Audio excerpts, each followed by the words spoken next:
Listen, no, that's going to make me sound really arrogant. I'm not. I saw somewhere you were the quickest to get through all of your lines. Have you been paid to say this? No, no. No, I was. I even got myself a little plaque that said, a little plaque dedicated to my speed. There was basically a competition that I may have created with myself to see how quickly I could get through the lines. And apparently I won. Nobody else was competing with me, but I won. And then there was an on-running joke about naming a studio after someone.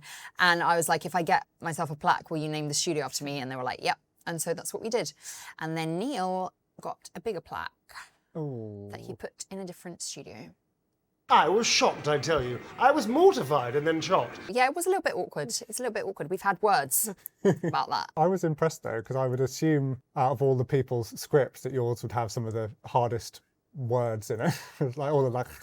Yeah. Classic Githyanki words. Yes, I'm going to take that credit. Yes, my script was the hardest. Yeah. Listen, no, that's going to make me sound really arrogant. I'm not. The Githyanki I feel kind of ramped up. So we started off with a ska, you know, geich, all of those individual words, and then they sort of became a little bit longer and a bit longer, and then I think by the end, some sentences she says in complete Githyanki. Also, it depends who you're talking to, right? But it was very helpful because the way that the writers had written it out was also phonetically, so it's not like I had to memorize it every time, because the way it's spelt is very different to the way it's spoken. I would look at the sentence and I'd be like, what?